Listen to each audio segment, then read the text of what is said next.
नमस्कार, मैं अभिषेक कुमार आप सभी का स्वागत करता हूं फोकस स्टडी विद अभी में। तो आप सभी को मेरा जय गुरु। तो चलिए 14th जेपीएससी आप सभी को पता है मैक्सिमम टू मैक्सिमम अब आपके पास अकॉर्डिंग टू कैलेंडर 8 मार्च को अगर पेपर हो जाती है तो 30 दिन का समय बचा हुआ। अब इस 30 दिन में आप पढ़ेंगे कैसे, तो वो चीज मैं आपको इस वीडियो के माध्यम से भी प्रैक्टिकली चीजों को बतलाऊंगा। ठीक है, बस आकर के हवाबाजी वाली बातें नहीं कि पेपर 1 में आपको 90 क्वेश्चन पढ़ने हैं, पेपर 2 में आपको 110 क्वेश्चन पढ़ने हैं और यहां से ये नोट्स पढ़ लेना है, यहां से ये बुक्स पढ़ लेने हैं, यहां से ये टॉपिक्स पढ़ लेने हैं। ठीक है, आपके अपने नोट्स हो या फिर कोई संस्थान के नोट्स है, कोई इस पब्लिकेशन का बुक्स हो, भाई नहीं।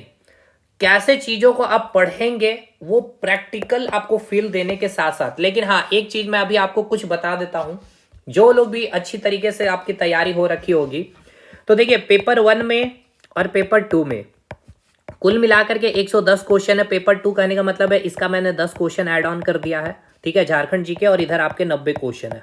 ठीक, अब एक चीज को समझिए, आपके रिजल्ट के लिए कितने मार्क्स चाहिए भाई? 70% अगर आपके आ जाते हैं तो अगर पेपर 1 और पेपर 2 की बात कर लेते हैं, मतलब 200 का अगर 70% करते हैं तो कितना क्वेश्चन? 140 क्वेश्चन, है ना। यानी कि आउट ऑफ 200 आप अगर 140 क्वेश्चन के नियरेस्ट में पहुंच जाते, मैं कोई एग्जैक्ट डाटा नहीं दे रहा हूं, ठीक है ना, अप्रॉक्स कट ऑफ इतने ही रहेंगे। 65% में भी हो सकता है, 135 क्वेश्चन में भी सिलेक्शन हो सकता है। ठीक, तो इर्द गिर्द की मैं बात कर रहा हूं, ऑन एन एवरेज अगर हम लोग ले लेते हो तो 130 क्वेश्चन से लेकर के 140 क्वेश्चन हमें क्या करनी है भाई? सही करनी है। तो अब इसके लिए क्या करना होगा पहले समझिए। देखिए पेपर 2 में आपको 110 क्वेश्चन है। अब वेटेज इसका बहुत ही अधिक है। ठीक है, वेटेज बहुत अधिक है, लेकिन इसका मतलब ये नहीं है कि आप 110 क्वेश्चन में यहाँ पे आप 100 क्वेश्चन सही कर ही लेंगे। देखिए ये rare of the rare case की बात है, या कुछ एक आध स्टूडेंट्स भी हो, मुश्किल है कि 100 क्वेश्चन कर पाए, एक आध स्टूडेंट्स भी नहीं, हाँ कुछ एक आध स्टूडेंट 95 या 90 कर पाएंगे। मैं रियलिटी बता रहा हूं ये, ठीक है ना। लेकिन आपको यहां समझना होगा कि इस 110 क्वेश्चन में कितना किया जा सकता है। ठीक है ना, इस 110 क्वेश्चन में आपको 75 प्लस करने की पूरी पूरी क्षमताएं होनी चाहिए, और ये बिल्कुल डुएबल है कि आप 75 प्लस कर भी सकते हैं। जैसे कि मैं कुछ, क्योंकि नेक्स्ट वीडियो में मैं आपको बताऊंगा इसके इंपॉर्टेंट टॉपिक्स पेपर 2 के और पेपर 1 में क्या, क्योंकि आज मैं प्रैक्टिकली दिखाना चाहता हूं कि तैयारी करनी कैसे है, आपको रिवाइज करनी कैसे है, चीजों को 30 दिन में कंप्लीट कैसे करना। तो जैसे कुछ चीजें, जैसे सीएनटी एक्ट हो गया, एसपीटी एक्ट, 10 क्वेश्चन इधर फिक्स हो गए आपके। झारखंड हिस्ट्री से अगर बात कर लिया जाए तो यहां से आपके 5 क्वेश्चन फिक्स है। इसके बाद झारखंड ज्योग्राफी हो गया, उसके झारखंड का आर्ट एंड कल्चर 15 से 20 क्वेश्चन इधर हो गए, तो यहाँ कुल मिलाकर के 30 से 35 क्वेश्चन हो गए। ठीक है, झारखंड के स्कीम से क्वेश्चन होंगे, झारखंड के करंट अफेयर से कुल मिला के इधर 10 क्वेश्चन, यानी 40-45 क्वेश्चन आपके इधर से निकल चुके हैं अभी तक। ठीक है, 40-45 का कंप्लीट ऊपर ही हो रखा होगा 50 क्वेश्चन। तो अब ये देखिए, अभी तक जितने मैंने टॉपिक्स के नाम लिए यहां से हो गए। झारखंड में जो पंचायती राज का जो सिस्टम है, यहाँ पे 3 से 4 क्वेश्चन फिक्स है, हर साल ही आते हैं आपके। तो ये सब हो गए, खेल कूद हो गए, इंस्टीट्यूशन हो गए। ठीक है, और झारखंड में जितनी भी योजनाएं झारखंड सरकार की रही है, झारखंड का बजट, ये जितना मैंने टॉपिक का नाम लिया यहां से 10 क्वेश्चन, तो 60 के आसपास पहुंच गए, यानी कि कुल मिलाकर के 75 क्वेश्चन आराम से डुएबल है। और अगर आप, चलिए इसको मैं हटा दूं, और अगर हम लोग जो यहाँ पे टारगेट लेके चल रहे हैं, हम लोगों का टारगेट कितना है? अगर अकॉर्डिंग टू प्री का कट ऑफ की हम लोग अगर बात करते हैं तो हम लोगों को पता है कि 130 to 140 क्वेश्चन का ये कट ऑफ डिसीजन कर लेगा, यहाँ पे सिलेक्शन ले जाएगा। तो यहाँ पे अगर आप 70 to 75 स्कोर कर ले रहे हैं तो कुल मिलाकर के यहाँ पे 90 में आपको 60 से 55 क्वेश्चन सही करने हैं। देखिए एकदम एग्जैक्ट डाटा पे काम नहीं करेंगे, जोड़ रहे होंगे कि 60 70 7 6 13 130 क्वेश्चन होता है सर, तो वो इस तरह से डाटा को जोड़े मत। हो सकता है यहाँ पे आप 80 भी कर ले, हो सकता है यहाँ पे 85 कर पाए, हो सकता है यही, क्योंकि डिपेंड करता है क्वेश्चन के स्टैंडर्ड कि झारखंड, देखिए झारखंड स्पेशल बहुत अच्छा स्टैंडर्ड नहीं, मतलब ठीक ठाक रहेगा कि अच्छे कर सकते, इसलिए मैं यहाँ पे अधिक वेटेज लेकर के चल रहा हूँ। तो अब इस 90 क्वेश्चन में आप 60 क्वेश्चन कैसे करेंगे? तो देखिए इस 90 क्वेश्चन में चीजों को आप समझिए पहले कि भाई देखिए 15 क्वेश्चन आपके फिक्स है मिसलेनियस से, 15 क्वेश्चन फिक्स है आपके करंट अफेयर जिसमें झारखंड भी इंक्लूडिंग होगा, 15 क्वेश्चन फिक्स है आपके हिस्ट्री के सेक्शन में, और फिर आपके ज्योग्राफी के सेक्शन में, और 15 क्वेश्चन साइंस के सेक्शन में। तो अब यहाँ पे देखिए साइंस में मैं 12 क्वेश्चन सही करने के लिए मैं आपको कहूंगा, मिसलेनियस में 12 क्वेश्चन सही करने की कोशिश करूंगा, करंट अफेयर में 8 से 10 आपको करना होगा, हिस्ट्री में 12 से कम 12 क्वेश्चन तो करने ही पड़ेंगे भाई, और यहाँ आपका ज्योग्राफी में कम से कम 10 क्वेश्चन सही करने होंगे। अब कुल मिलाकर के क्वेश्चन को काउंट डाउन किया जाए तो 12 दूनी 24, 24 8 या फिर 10 ही ले ले तो 34 34 12 36 होता है, 2 क्वेश्चन घटा लिया जाए 34 और 34 10 44, यानी कि 44 क्वेश्चन एकदम। ये मैंने मिनिमम क्वेश्चन काउंट डाउन किया है कि ये आप आराम से यहाँ पे अभी ला सकते हैं। ठीक है, ये 15 क्वेश्चन साइंस का था। तो अब साइंस और फिजिक्स केमिस्ट्री बायोलॉजी बिल्कुल कर सकते हैं, जिसने हमारे साथ किया है नोट्स को कंप्लीट किया है कर सकते हैं। और मैं अभी बहुत सारे सेशन भी लाने वाला हूं, अभी देखेंगे भी आप। इसके बाद आपको देखिए कुछ कंप्यूटर के क्वेश्चन रहेंगे, साइंस एंड टेक के क्वेश्चन रहेंगे। तो वो आपके साइंस एंड टेक में जैसे कि इसरो का जितना भी अभी अभियान रहा वहां से 1-2 क्वेश्चन रहेंगे। क्लियर है भाई। इसके बाद आपके इंफॉर्मेशन टेक्नोलॉजी यानी कि कंप्यूटर में कुछ रिलेटेड, कंप्यूटर के बेसिक से, कंप्यूटर के जो इतिहास रहा वहां से एक क्वेश्चन हमेशा आपका जेपीएससी पूछता है, तो कुछ एनालिसिस आपको करना है। स्टैटिक पार्ट्स में चले जाए तो बुक्स एंड ऑथर से 1 क्वेश्चन या 2 क्वेश्चन फिक्स है। तो कुल मिलाकर 3-4 क्वेश्चन यही, मतलब 50 क्वेश्चन के आसपास आप पहुंच चुके हैं। करना है हमें 60 से 65 क्वेश्चन। तो अभी तो मैं इसका एक लिस्ट तैयार कर रहा हूं कि कौन कौन से टॉपिक पढ़ने। तो मैंने ये आपको एक 10 तरीका बताया है कि कैसे चीजों को आप तैयार करेंगे और इस 30 दिन में। ठीक है ना, नेक्स्ट वीडियो का इंतजार करेगा, वो वीडियो जरूर देखिएगा। इसके इर्द गिर्द अगर आप घूमना चाहते हैं। अब बाकी अगर आप पोस्ट की भी संख्या अगर आप देख रहे हैं तो 103 पोस्ट है। तो एक तो ये डिमोटिवेशन का काम आपके लिए कर रहा है, लेकिन जो बंदा 1 साल से तैयारी कर रहा है ना और जो 2 साल से कर रहा है वो पता है कि 103 इसके लिए बहुत है। 50 इसका भी बाइफर्केशन में करा के और थोड़ा सा डरा दूं, 50 जनरल में आ जाइए, ओबीसी एससी एसटी में 20-15 10-15 ऐसे ही है। तो इनको लेकिन पता है कि इनकी तैयारी कंप्लीट है, इस 30 दिन में इनको रिवीजन करना है और ये यहाँ पे निकल आएंगे, पीटी क्वालिफाई हो जाएगा। और जेपीएससी का पीटी ही सबसे टफ है। ठीक है, जिसने समझ करके पढ़ा है उनको पता है मेंस कैसे लिखा जाता है। ठीक है, मेंस में जिसने फ्लो चार्ट मैपिंग अच्छे से कर दिए तो एग्जामिनर उसी फ्लो चार्ट और उसी मैपिंग से समझ जाता है कि जो बंदा क्वेश्चन को लिखना चाह रहा है वो पूरी बातें उस मैप में, उस फ्लो चार्ट में ही लिख दिया है। तो कई बार आप कुछ ऐसी चीजों को भी बीच में लिख के निकल जाते हैं जिसको आयोग पढ़ता भी नहीं है और आप तो क्वालिफाई भी कर जाते हैं। तो वो मेंस का एक अलग मैटर, उस पर हम लोग बाद में बातें करेंगे।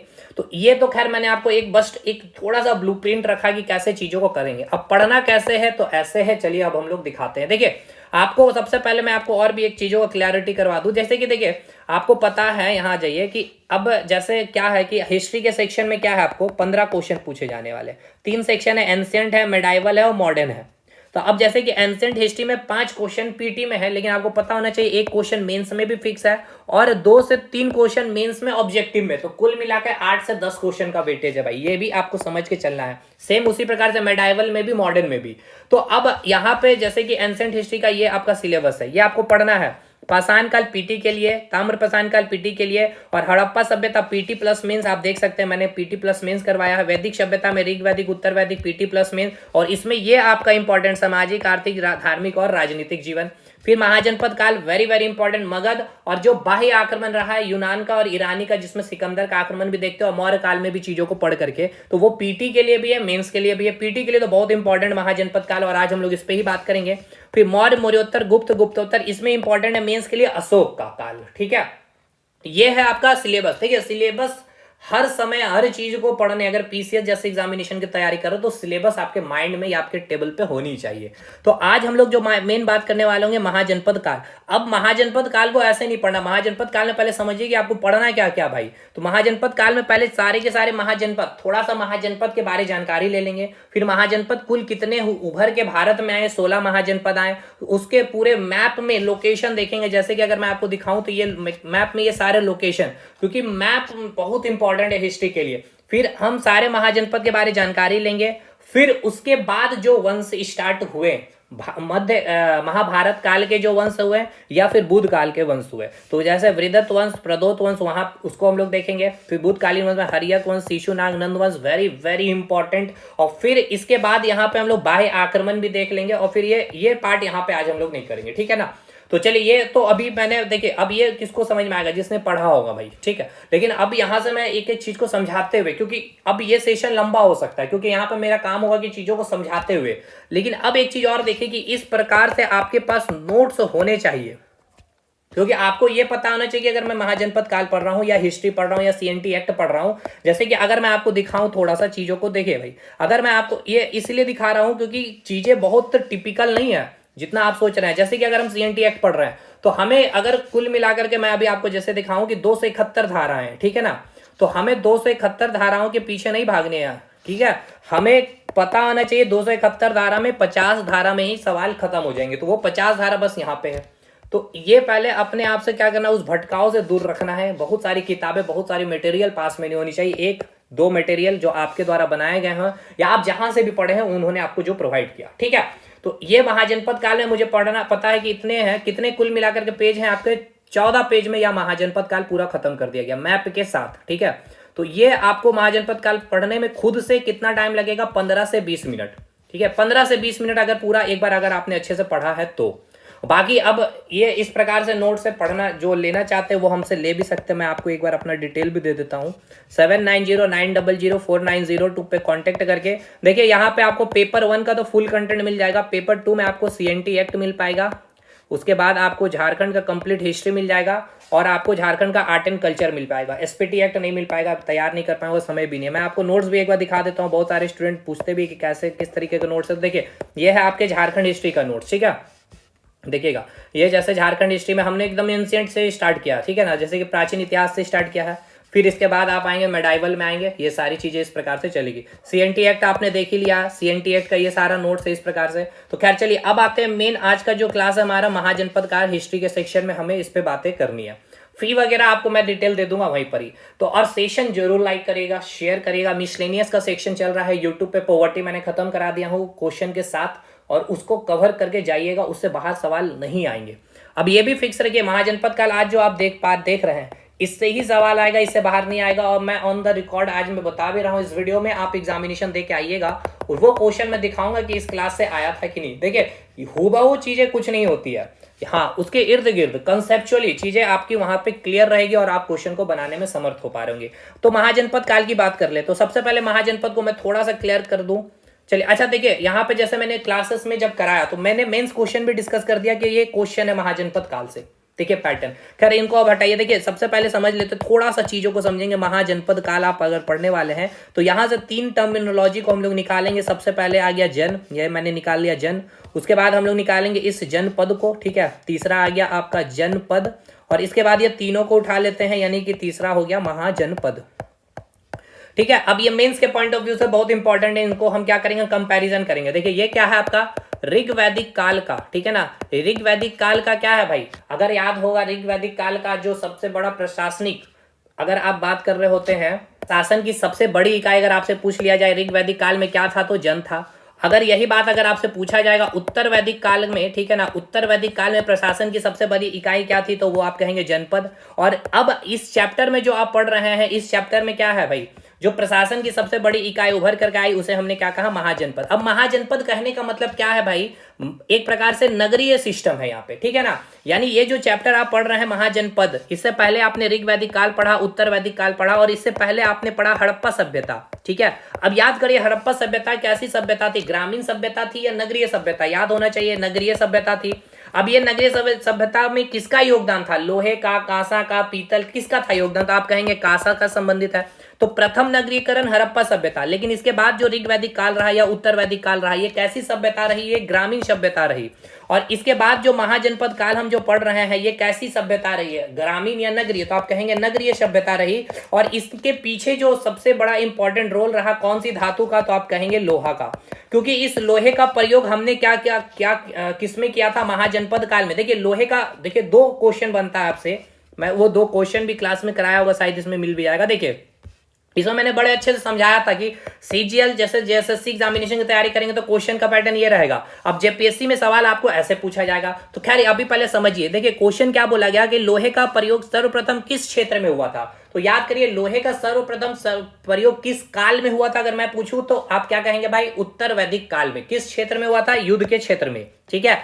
अब लोहे का प्रयोग सर्वप्रथम किस काल में हुआ था, देखिए उत्तर वैदिक काल में। लेकिन जो महाजनपद काल रहा, उस महाजनपद काल में लोहा का एक महत्वपूर्ण योगदान रहा, किस क्षेत्र में, कृषि के क्षेत्र में। और जब कृषि के क्षेत्र में लोहे का प्रयोग हुआ तो क्या हुआ भाई, जो उत्पादन हो रहे थे वो अधिशेष उत्पादन हुए, यानी कि जितनी आवश्यकताएं थे उससे अधिक उत्पादन होने लगी, जिसके कारण जो लोग घुमंतु जीवन यापन कर रहे थे अब लोग अस्थायी जीवन यापन करने लगे, उत्पादन अधिक होने लगे, तो उस फसलों का क्या करने लगे, ये लोग व्यापार करने लगे, जिससे इनका ये इनकम ऑफ सोर्स बन गया। ठीक है, अब आर्थिक अगर देखा जाए दृष्टिकोण से तो अभी किस पे डिपेंडेंसी हो गए, पहले पशुपालन से अब ये कृषि में शिफ्ट कर गया। तो ये सब तो खैर बहुत डेप्थ में चले जाएंगे, अभी पीटी के पॉइंट ऑफ व्यू से डिस्कशन किया जाए तो अगर बात किया जाए तो महाजनपद काल की, तो महाजनपद काल जो एक नगरीय व्यवस्था हुई, इसके पीछे का रीजन क्या रहा, जो कृषि में जो उत्पादन हुआ वो उत्पादन कैसे रहे, अधिशेष। अधिशेष कहने का मतलब आवश्यकता से अधिक उत्पादन हुए, उसके पीछे का रीजन क्या रहा, लोहा, लोहे का उपयोग क्या हुआ कृषि में, कृषि में उपयोग होने का मतलब कि अब एक चीज को और समझिए कि कृषि में जो लोहे का यूज हुआ उससे क्या हुआ, अब लोहा आया तो क्या हुआ भाई, जिससे जंगल झाड़ आसानी से हटाया जा सकता था, कृषि करने में आसानी हो रही थी, जो पहले जुताई होती थी लकड़ी के हल से तो वो बहुत अधिक गहराई तक नहीं होती थी, जिससे क्या होती भाई, जो मिट्टी की उर्वरता क्षमता बहुत अधिक नहीं होती थी तो उत्पादन नहीं हो पाता था। अब जब लोहे आ जाने के कारण जो खुदाई हुई या गहराई में जो भी आपकी अंदर तक वो जा रही है मिट्टी के, तो जिससे कारण क्या हो रहा है, उसकी उर्वरता क्षमता अधिक है तो भाई अधिक मिट्टी उपजाऊ बन रही है, अधिक उत्पादन हो रहा। तो ये एक इंपॉर्टेंट कारण रहा महाजनपद काल की, ठीक है ना। या इस महाजनपद काल का अगर नगरीय व्यवस्था का जो यहाँ पे सिस्टम बनने का पीछे जो रीजन रहा, ये कृषि में उत्पादन अधिशेष होने के कारण, ठीक है। तो महाजनपद मतलब क्या है, ऐसे कितने महाजनपद का उदय हुआ, 16 महाजनपद, यानी कि 16 नगरों का उदय हुआ, ठीक है। अब 16 में भी अगर मैं बात कर लूं तो 15 नगर ऐसे रहे जो नर्मदा नदी के उत्तर में होंगे, और एक जो है महाजनपद जो आपको हम बताएंगे, अभी सारी डिस्कशन भी करेंगे मैप में, अस्मक महाजनपद जो नर्मदा नदी के नीचे गोदावरी नदी की जो घाटी है, ये सब क्वेश्चन है, गोदावरी नदी घाटी के समीप स्थित महाजनपद बताइए, ठीक है। और इस 15 महाजनपद में भी 2 ऐसे महाजनपद जो आज वर्तमान में भारत में नहीं है, कहाँ है, पाकिस्तान और अफगानिस्तान है। पाकिस्तान में गांधार हो गया और अफगानिस्तान में कंबोज हो गया, कंबोज की राजधानी हाटक हो गई और गांधार की राजधानी तक्षशिला है। तक्षशिला वही जहां जो सबसे पुराना विश्वविद्यालय अगर पूछा जाए तो तक्षशिला विश्वविद्यालय रहा, और यही तक्षशिला विश्वविद्यालय में चाणक्य उसका छात्र भी था और वहीं का प्रोफेसर भी रहा था। तो ये सब तो खैर अलग पॉइंट हो गया। तो यहाँ पे अब आ जाइए नोट्स में, क्योंकि अब देखिए अब यही होता है ना, जब फ्लो में निकलेंगे तो मैंने कहा ना ये सेशन अधिक बनेगा लंबा, क्योंकि चीजें समझाते हुए मैं निकलूंगा। लेकिन अब आपने क्लास किया होगा हमारे साथ या नोट्स जब पढ़ रहे होंगे तो आपको केवल अपने नोट्स में फोकस करना है, ठीक है। तो चलिए आ जाते हैं यहाँ पे सेशन को स्टार्ट करते हैं भाई। एक बेस बन गया है, महाजनपद आप समझ चुके हैं। महाजनपद कहने का मतलब क्या है, एक नगर है। महाजनपद, महाजनपद मतलब क्या हो गया, नगरीय व्यवस्था है ये भाई। ये इसका नगरीय यानी कैसी, द्वितीय नगरीय व्यवस्था। प्रथम नगरीय व्यवस्था हड़प्पा सभ्यता है, द्वितीय नगरीय व्यवस्था कौन सा काल हुआ, महाजनपद काल। महाजनपद काल का नगरीय व्यवस्था में किस धातु का योगदान रहा, लोहा। अब ये महाजनपद काल जो नगरीय व्यवस्था हुआ, इसके पीछे का रीजन क्या हुआ, कृषि में उत्पादन अधिशेष हुए, ठीक है। अब आपसे ये भी पूछेगा, जैसे कि मैं अगर मैप में आपको दिखाऊं, कुल मिलाकर के कितने महाजनपद है भाई, 16 महाजनपद। तो 16 महाजनपद को अगर आप देखें तो ये नर्मदा नदी हुई, तो इसके उत्तर में ये सारे के सारे 16 महाजनपद आपको दिखेंगे। केवल एक महाजनपद अस्मक महाजनपद, जो आज अस्मक महाजनपद जो है, ठीक है ना, जो अस्मक महाजनपद यानी कि उसकी जो राजधानी रही वो तेलंगाना, जो आज का जो क्षेत्र देख रहे हैं वो मैं भी आपको सारा बताऊंगा वर्तमान में वो क्षेत्र कहाँ है। तो ये गोदावरी नदी घाटी में है, ठीक है ना, गोदावरी नदी के दक्षिण में। तो ये भी सवाल आपसे पीटी में पूछेगा कि उत्तर के कंपैरिजन में या उत्तर के तुलना में दक्षिण में एक बहुत कम महाजनपद या एक ही महाजनपद का उदय क्यों हुआ। देखिए इसके पीछे का रीजन क्या रहा, इधर एक गंगा नदी, गंगा नदी के कारण क्या है, यहाँ के मिट्टी को पानी अच्छा से मिल पा रहा है, तो मिट्टी क्या है, उपजाऊ है, समतल भूमि है तो खेती अच्छी हो पा रही है। और महाजनपद का उदय के पीछे का रीजन क्या रहा, कृषि में उत्पादन अधिशेष, तो यहाँ पे कृषि अच्छी हो पाई, इसलिए महाजनपद का जो उदय देखने को मिला नर्मदा से ऊपर में। अब दक्षिण में क्या है भाई, एक तो काली मिट्टी है, ज्वालामुखी के जो वहां से उदय हुआ उसके कारण वहां पे जो मिट्टी काली हुई। एक तो इधर पर्वतीय पठार का क्षेत्र है, ठीक है ना, मिट्टी जमीन उबड़ खाबड़ है, तो उत्पादन बहुत अधिक नहीं होने के कारण केवल एक ही महाजनपद का उदय हो पाया। देखिए ये सब आपके स्टेटमेंट बेस्ड के क्वेश्चन है जो आपको बनाने होंगे, बाकी मैं इस पे बहुत ज्यादा डिस्कशन नहीं करूंगा। देखिए जैसे जेपीएससी का पैटर्न है आपका क्वेश्चन पूछने का कि लोहे का प्रयोग सर्वप्रथम कृषि क्षेत्र में क्यों नहीं हुआ था, तो सर्वप्रथम किसमें युद्ध हुआ था, किसमें यूज हुआ था, तो प्रयोग हुआ था युद्ध के क्षेत्र में। याद करिए क्यों नहीं किया था, मैंने बताया था क्योंकि उस समय उत्तर वैदिक काल में हमारे पास बहुत अधिक तापमान उत्पादन करने के लिए हमारे पास वैसे भट्टी या कारखाने या वैसी मशीनें नहीं थी। क्योंकि अगर आपको लोहे का अगर हल बनाना है तो उसको जो शेप एंड साइज चेंज करनी है तो उसको क्या करना होगा, उतना अधिक हाई टेम्परेचर में हीट करना होगा, तभी उसके शेप एंड साइज को चेंज कर पाएंगे। तो उतना अधिक उत्पादन करने के लिए टेम्परेचर हमारे पास मशीन या भट्टी नहीं थी, ठीक है। लेकिन फिर महाजनपद काल में हमारे पास वैसे भट्टी या उतना हाई टेम्परेचर उत्पादन करने के पास हमारे पास कैपेसिटी आई, तब जाके हम महाजनपद काल में कृषि क्षेत्र में लोहे का प्रयोग कर पाए। तो ये इसका रीजन आप कहेंगे भाई। अब यही क्वेश्चन को देखिए पूछने का तरीका क्या है, स्टेटमेंट बेस्ड में इन्होंने पूछ लिया है कि लोहे का प्रयोग उत्तर वैदिक काल में कृषि क्षेत्र में नहीं हुआ था। ये बिल्कुल सही स्टेटमेंट है। उत्तर वैदिक काल में युद्ध के क्षेत्र में हुआ था, महाजनपद काल में कृषि क्षेत्र में हुआ था, और लोहे को गलाने के लिए उतना तापमान का आविष्कार नहीं हुआ था। बिल्कुल ये सही स्टेटमेंट है, ठीक है। तो देखिए पहले तो ये दोनों स्टेटमेंट भी सही है, और इसके बाद जो दूसरा कथन है ये बिल्कुल इससे क्या है, संबंधित है, एकदम सही एक्सप्लेनेशन है। तो कौन सा ऑप्शन को टिक करेंगे, कथन 1 सही है, कथन 2 भी सही है, और कथन 2 जो है उसका सही एक्सप्लेनेशन कर रहे हैं, उस ऑप्शन पे जाकर आप टिक आउट करेंगे। तो ये यूपीएससी के पैटर्न का क्वेश्चन हो गया है आपका। चलिए भाई अब आगे बढ़ते हैं, हम लोग नोट्स में आ जाते हैं। चलिए तो नोट्स में अगर हम लोग यहाँ पे देखें तो यहाँ पे सबसे पहले लिखा गया है 600 ईसा पूर्व पहली बार इस समय कृषि कार्य में लोहे का प्रयोग प्रारंभ हुआ। देख सकते हैं यहाँ साफ साफ शब्दों में लिखा गया कृषि कार्य में लोहे का प्रयोग प्रारंभ हुआ, ठीक है। इससे पहले आज तक कृषि कार्य में लोहा नहीं है। महाजनपद काल से पहले उत्तर वैदिक काल, ऋग वैदिक काल, हड़प्पा सभ्यता में लोहा नहीं आया है। हड़प्पा सभ्यता में किस धातु का संबंध है, पहले नगरीकरण में तो कांसा कहेंगे। लोहे के प्रयोग से क्या हुआ, उत्पादन अधिशेष हुए, बहुत अधिक उत्पादन हुए, जंगल काटना आसान हो पाया, ठीक है, जिससे आसानी से खेती योग्य भूमि बनाया जा सका। गहरी जुताई होने लगी जिससे उत्पादन खाने से ज्यादा होने लगी, इस कारण नगर का विकास हुआ। अब इसका समझिए कंसेप्ट भाई, नगर का विकास क्यों हुआ, उत्पादन अधिक होने लगे तो अब उत्पादन को स्टोर करना होगा ना। अब एक जगह स्टोर करने के लिए वहां पे आपको बसना होगा, घुमंतु जीवन करेंगे तो उसको कहां कहां लेके चलेंगे, इसलिए यहीं से आपका एक स्थायी जीवन भी लोगों के अंदर स्टेबिलिटी देखने को मिलेगी, ठीक। तो उसके बाद यहां से ये लोग फिर अब उसको फसल को क्या करेंगे, व्यापार करेंगे धीरे धीरे। इससे पहले हड़प्पा सभ्यता एक नगरीय व्यवस्था थी, ठीक है, पहली प्रथम नगरीय व्यवस्था हड़प्पा सभ्यता थी, इसलिए इसे द्वितीय नगरीकरण कहते हैं। तो महाजनपद क्या है, दूसरा नगरीय व्यवस्था है, यानी कि द्वितीय नगरीकरण है। अब आइए आगे देखें तो लोहे के प्रयोग से जो नगर का विकास हुआ उस नगर को हम क्या कहते हैं, महाजनपद। यानी महाजनपद यानी कि ये वैसा नगर है जिसका विकास किस कारण हुआ, किस धातु के कारण, लोहे के प्रयोग से। पहला नगरीकरण हड़प्पा सभ्यता का संबंध किससे है, कांसा से है। ऋग वैदिक काल में देखिए मैंने बताया भी था, ऋग वैदिक काल में प्रशासन की सबसे बड़ी इकाई क्या थी, जन थी। उत्तर वैदिक काल में प्रशासन की सबसे बड़ी इकाई जनपद थी। और इस अध्याय में आप जो पढ़ रहे हैं सबसे प्रशासन की सबसे बड़ी इकाई महाजनपद। महाजनपद मतलब क्या है, नगर। और कुल मिलाकर के इस अध्याय में यानी कि 600 ईसा पूर्व में कितने महाजनपद, 600 ईसा पूर्व मतलब समझ लेना ईसा मसीह के जन्म से कितने साल पहले की बात हो रही है, 600 साल पहले की बात हो रही है। कुल 16 नगर का विकास हुआ, 16 नगर के उदय हुए, 16 महाजनपद के बारे हम लोग भारत में पढ़ते हैं। और इस 16 में मैंने जैसे बताया कि 15 महाजनपद जो है उत्तर भारत नर्मदा नदी के उत्तर में मिले हैं हमें, और एक महाजनपद दक्षिण भारत में था जो गोदावरी नदी या गोदावरी घाटी कहेंगे, ठीक है, जो अस्मक महाजनपद है। अभी हम आपको मैप में भी दिखाएंगे। अब यहां पे देखेंगे तो 3 महाजनपद जो बिहार में हमें मिले हैं, मगध, अंग, वज्जी महाजनपद, ठीक है ना। अगर बिहार का मैप अगर आप बनाए देखें तो देखिए यहां पे अगर आप देख लिया जाए तो जैसे कि यहां से गंगा नदी निकल रही है, तो ये हो गया आपका वज्जी, ठीक है, ये हो गया मगध, ये हो गया अंग। अभी मैं आपको इसका भी मैप दिखाऊंगा। चलिए भाई आगे बढ़ते हैं अब हम लोग। तो यहाँ पे क्लियर हुआ, हमने आपको क्या क्या बताया भाई, कुल कितने महाजनपद है, 16 महाजनपद। 16 को हमने कैसे बाइफरकेट कराया है, 16 में हमने बोला, चलिए इसको मैं एक जगह कर देता हूँ, आपका रिवीजन भी अच्छे से हो जाएगा। जैसे कि हमने आपको बताया, जगह ले लिया जाए भाई, इनको हटाया जाए। देखिए हमने आपको क्या बताया, कितने महाजनपद का उदय भारत में हुआ है, तो भारत में कितने महाजनपद का उदय हुआ, तो 15 महाजनपद का उदय हुआ, ठीक है। कितने महाजनपद का उदय हुआ भाई, 16 महाजनपद का उदय हुआ। अब 16 महाजनपद उदय में हमने कहा कि 15 ऐसे महाजनपद रहे और एक महाजनपद ऐसा रहा जो उत्तर भारत में हमें देखने को मिल रहे हैं, कहाँ, 15 महाजनपद, और दक्षिण भारत में हमें एक महाजनपद मिले। दक्षिण भारत में वो महाजनपद का क्या नाम है, अस्मक। अब इसकी राजधानी वगैरह अभी हम इस पे आएंगे, पूरा अस्मक महाजनपद के बारे में डिस्कशन करेंगे।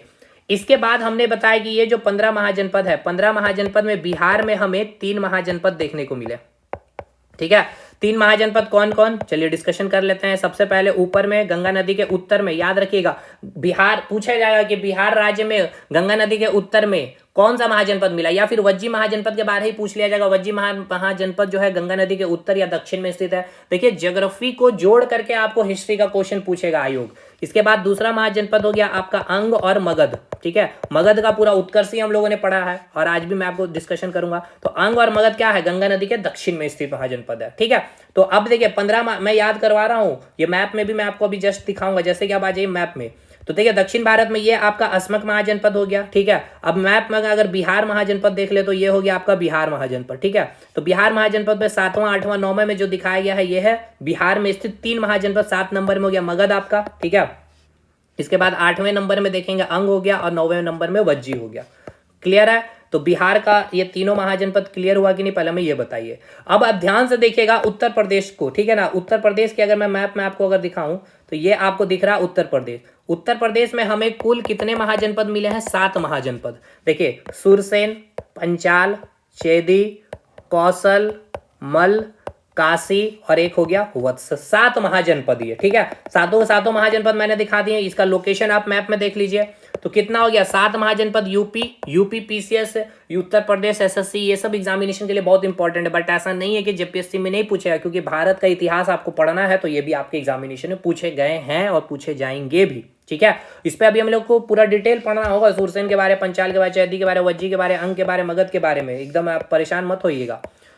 तो अब हमने क्या क्या देख लिया भाई, बिहार के 3 महाजनपद देख लिए हैं, 7 महाजनपद हमने उत्तर प्रदेश के देख लिए, यानी कुल मिलाकर के 10 महाजनपद देख लिए हैं। 16 में हमने 10 देख लिए हैं, एक तो हमें पता है दक्षिण भारत में असमक महाजनपद, यानी कि 16 में 1 देख लिए, 10 देख लिए, बच गया कितना, 11, 15, 5 महाजनपद और बच रहा, ठीक है। अब देखिए 5 महाजनपद को समझिए। 5 महाजनपद में 2 महाजनपद ऐसा है जो आज भारत में नहीं है, कंबोज और गांधार। गांधार कहाँ है, पाकिस्तान में, और कंबोज कहाँ है, अफगानिस्तान में, ठीक है। तो चलिए 2 हो गया, और भी हमने देख लिया भाई, यानी हमने देख लिया क्या, बिहार में 3 महाजनपद, उत्तर प्रदेश में 7 महाजनपद, और भारत से बाहर यानी आउटसाइड मैं लिख दे रहा हूँ, ठीक है। आउटसाइड में हमने 2 देख लिए, ठीक है। एक पाकिस्तान का हो गया और एक अफगानिस्तान। कितना हो गया, 7, 3, 10, 2, 12, ठीक है। और एक दक्षिण भारत में हमने देख लिया 1, तो कितना हो गया, 7, 3, 10, 2, 12, 1, 13 महाजनपद कंप्लीट है। और 3 महाजनपद अब आप याद करेंगे, ठीक है। देखिए एक हरियाणा में है कुरु महाजनपद, ठीक है, और एक है राजस्थान में मत्स्य महाजनपद, और एक है मध्य प्रदेश में अवंती महाजनपद। 3 महाजनपद कौन कौन है, तो देखिए 3 महाजनपद में एक जो आपका हरियाणा, मेरठ या दिल्ली कर लीजिए, ठीक है। इसका विस्तार है कुरु महाजनपद का, हरियाणा, मेरठ और दिल्ली, कुछ भी आप बोल सकते हैं। ऑप्शन जो मिलेगा वो आपको टिक करना, ठीक है। उसका राजस्थान में मत्स्य महाजनपद एक है उदयवा, और मध्य प्रदेश में अवंती महाजनपद, ठीक है। तो कुल मिलाकर कितने हो गए, 16 महाजनपद, ठीक। तो यहाँ पे मैं लिख दे रहा हूं, जैसे कि राजस्थान में हमें 1 मिला है, मध्य प्रदेश में अवंती महाजनपद मिला है, और हरियाणा में कहेंगे एक आपका कुरु महाजनपद। तो कितना हो गया, 1, 2, 3, ठीक है, 4, 7, 4, 11, 11, 3, 14, और ये 2, 16 महाजनपद। तो 16 महाजनपद ये मैप में पूरा याद हो गया है, ठीक है। अब आइए, अब मैं इसकी राजधानी अब आपको याद करवाता हूँ। इससे पहले और भी कुछ इंपॉर्टेंट पॉइंट है, जैसे कि यहाँ पे वही लिखा गया है, 2 महाजनपद भारत से बाहर, गांधार और अफगानिस्तान, यानी कि कंबोज और आपका गांधार 2 महाजनपद है। गांधार पाकिस्तान में, कंबोज अफगानिस्तान में है, ठीक है। ये मैंने मैप में भी दिखा दिया। राजस्थान में एक मत्स्य महाजनपद, ये भी मैंने मैप में दिखा दिया। मध्य प्रदेश में अवंती, और हरियाणा में एक कुरु महाजनपद, ठीक है। उत्तर प्रदेश में 7 महाजनपद, 7 के 7 मैंने मैप में दिखाया है। अंगुत्तर निकाय, वेरी वेरी इंपॉर्टेंट है। अंगुत्तर निकाय बौद्ध ग्रंथ जो है महावस्तु मिलेगा या अंगुत्तर निकाय, कोई भी मिल सकता है। भगवती सूत्र जो जैन धर्म है, ठीक है। इन पुस्तकों में 16 के 16 महाजनपद का क्या मिला है, उल्लेख मिला है, ठीक है। चलिए अब आइए, ये 16 के 16 महाजनपद, ठीक है, उसके राजधानी को याद करते हैं। और आज जो वर्तमान स्थिति जो आज आप हैं, जैसे कि अगर मैं दक्षिण भारत का जो एक महाजनपद हमें मिला, असमक महाजनपद, ठीक। अगर इसमक महाजनपद की राजधानी बात किया जाए तो क्या है, पोतना या पोटली, याद रखेंगे। दक्षिण भारत का एकमात्र महाजनपद, क्यों कम, एक ही मात्र महाजनपद हमें उदय हुआ, ये भी मैंने रीजन बताया। अब वर्तमान में स्थिति अगर इसकी देखेंगे तो अभी कहाँ भाई, तेलंगाना वाला जो क्षेत्र देख रहे हैं, ठीक है ना। तेलंगाना कहने का मतलब कि इसकी जो राजधानी है पोतना पोतली, वो आज तेलंगाना वाला जो क्षेत्र है उसी को कहा जा रहा है, उसी को राजधानी बनाया गया था, ठीक है। तो वर्तमान स्थिति भी आपको याद रखना है, पूछा जाएगा, ठीक। डायरेक्ट पूछेगा तेलंगाना में स्थित महाजनपद कौन सी थी, तो याद रखना है असमक महाजनपद थी, जिसकी राजधानी पोतना या पोतली थी। नेक्स्ट महाजनपद गांधार, जो गांधार वो पाकिस्तान में हमें मिला है, वहां पे जो उसकी राजधानी रही तक्षशिला। कंबोज, अब इसकी हर एक महाजनपद के बारे में हम कंप्लीट करेंगे। कंबोज महाजनपद जिसकी राजधानी हाटक या अफगानिस्तान में है, रांजपुर भी कहेंगे आप इसको। इसके बाद बिहार के 3 महाजनपद है, मगध, अंग और वज्जी। तो मगध का जो राजधानी रहा राजगीर, गृह कह लीजिए, राजगीर कह लीजिए, या गिरी ब्रज, कुछ भी आएगा। और आज जो वर्तमान में नालंदा राजगीर जो देख रहे हैं वो वाला क्षेत्र है मगध। अंग की बात किया जिसकी राजधानी चंपा, यहाँ का राजा ही था जो चंपा, और उसी के नाम पर ही इसकी राजधानी, मतलब उस क्षेत्र का नाम रख दिया गया था। ठीक है, मतलब वहां से जो नदी निकलती थी उस नदी का नाम रख दिया गया था चंपा, और फिर उस क्षेत्र का ही नाम रख दिया गया था चंपा। मैंने ये स्टोरी भी बताई थी आपको। यानी आज जो भागलपुर और जो मुंगेर का जो क्षेत्र दिख रहा है उसे ही कहा गया है अंग। वज्जी महाजनपद, आज जो जो जो आपका वैशाली वाला जो क्षेत्र देख रहे हैं उसे ही कहा गया था वज्जी महाजनपद, जिसकी राजधानी वैशाली रही। ठीक है, तो अभी याद हुआ कि नहीं। अस्मक की राजधानी पोतना हो गया, गांधार तक्षशिला, कंबोज हाटक, मगध हो गया राजगिरी, अंग हो गया चंपा, वज्जी हो गया वैशाली। अब आ जाइए देखते हैं राजस्थान महाजनपद में। राजस्थान में जो महाजनपद मिला हमें मत्स्य महाजनपद, जिसकी राजधानी विराटनगर। मत्स्य से मछली, मछली थी विराट, ऐसे याद रखिएगा विराटनगर। ठीक है, विराटनगर जो आज वर्तमान में पिंक सिटी, पिंक सिटी भी वो याद रखिएगा क्योंकि पिंक सिटी से ऐसे पूछा जा सकता है कि पिंक सिटी, ठीक है ना, में उदय वो वहां महाजनपद कौन सी थी। तो पिंक सिटी मतलब जयपुर, जयपुर मतलब आज का वर्तमान जो जयपुर है वहां पे कौन सा महाजनपद का उदय हुआ था। तो राजस्थान में एकमात्र महाजनपद मिला, वो हमें पता है मत्स्य महाजनपद। ठीक है, जिसकी राजधानी रही विराटनगर। मध्य प्रदेश में एक महाजनपद मिला अवंती, अवंती की राजधानी याद रखना है उज्जैन, यानी कि आज का जो वर्तमान जो आपका क्षेत्र है उज्जैन वही है। कुरु हरियाणा, मेरठ और दिल्ली याद रखिएगा, यहाँ पे इसका विस्तार था इस महाजनपद, जिसकी राजधानी रही इंद्रप्रस्थ। इंद्रप्रस्थ आपका कॉलेज भी है आपका। अब आइए उत्तर प्रदेश के हम लोग सातों के सातों देखते हैं। काशी, ठीक है, वाराणसी, ठीक है, इसकी राजधानी वाराणसी रही। वत्स यानी उत्तर प्रदेश का जो कौशाम्बी यानी कि प्रयागराज जो है ना, वही प्रयागराज की बात हो रही है वत्स महाजनपद की। ठीक है, तो याद रखिएगा गंगा यमुना का जो संगम, वहां पे कौन सा महाजनपद का उदय हुआ, वत्स महाजनपद का।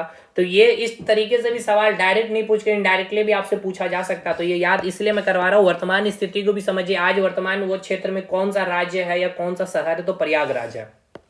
कौशल महाजनपद, जिसकी राजधानी श्रावस्ती, जहां पे गौतम बुद्ध ने सबसे ज्यादा अधिक उपदेश दिए। अयोध्या जो है उसे ही कहा गया है कौशल महाजनपद, यानी कौशल महाजनपद आज कौन सा वो क्षेत्र नाम से जाना जा रहा है, अयोध्या के नाम से।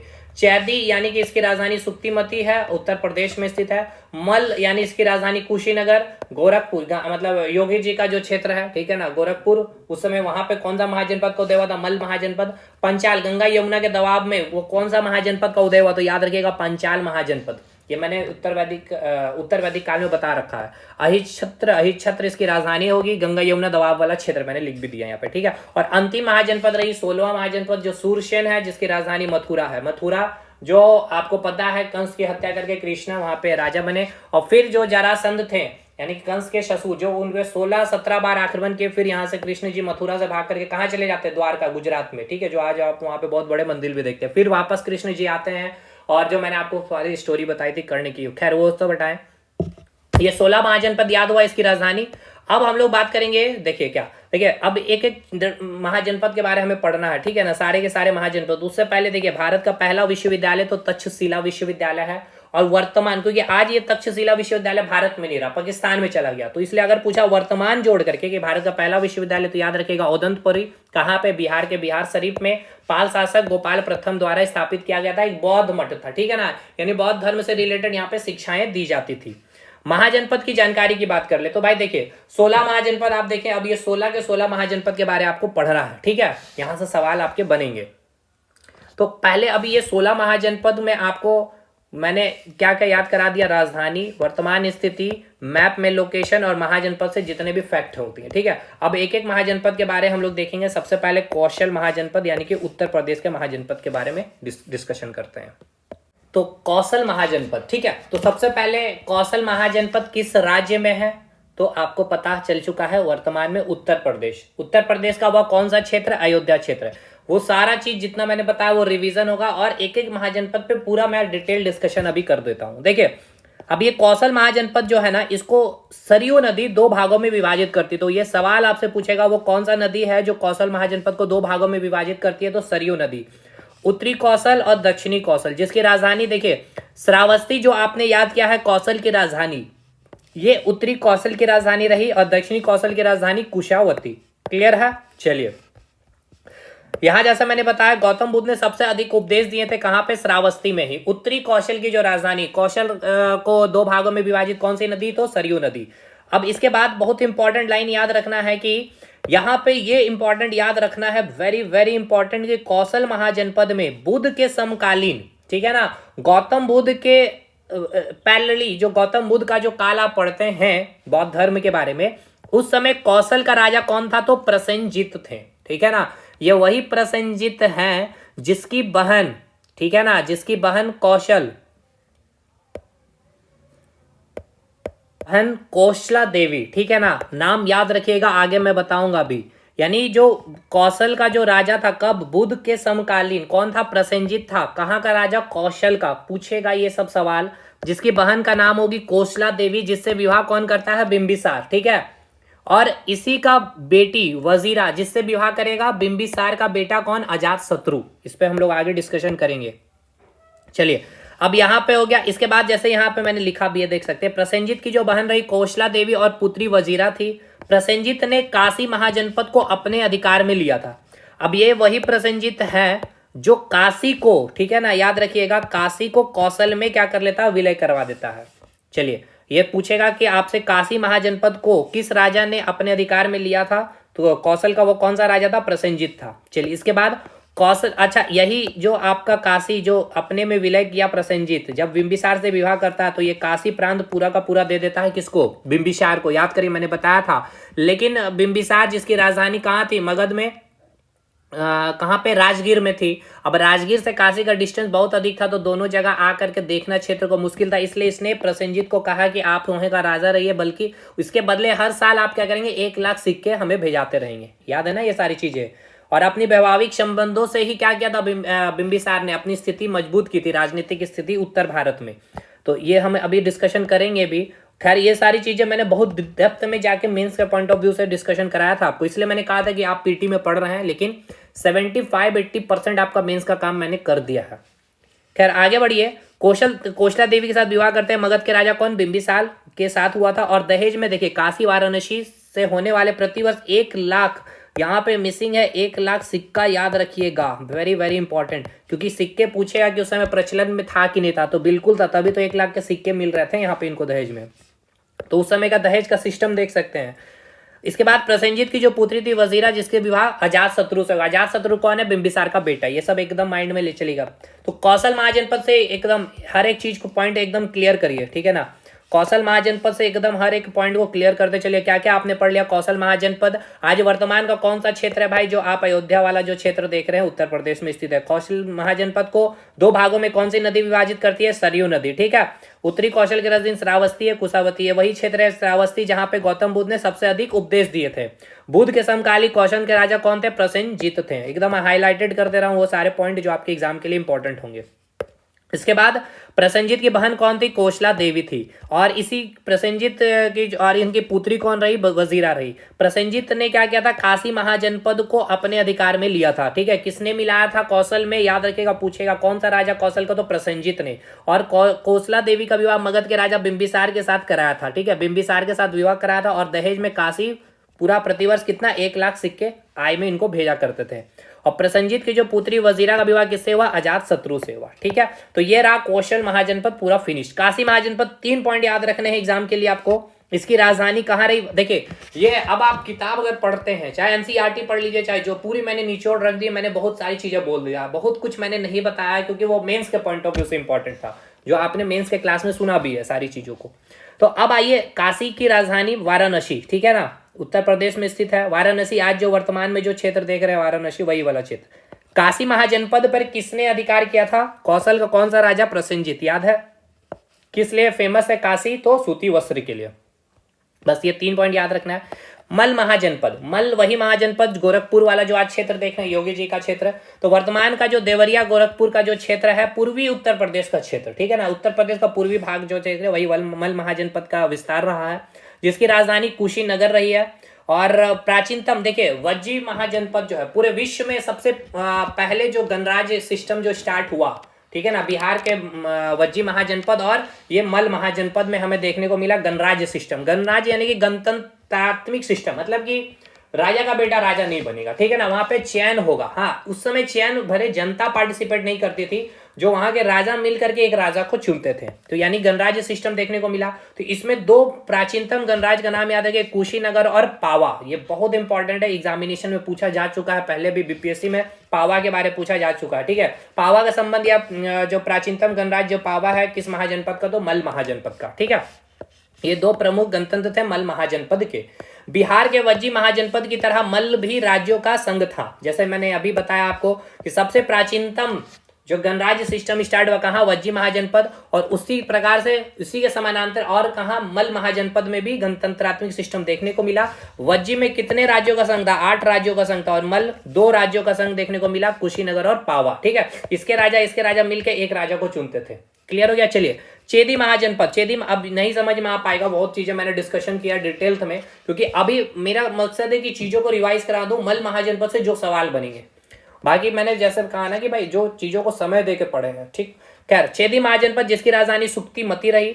वर्तमान में चेदी महाजनपद कहाँ भाई, बुंदेलखंड उत्तर प्रदेश वाला जो क्षेत्र देख रहे हैं। और ये बहुत इंपॉर्टेंट है, महाभारत कालीन जो राजा का नाम आपसे पूछेगा। ठीक है, कौन थे मल चेदी में, तो शिशुपाल थे।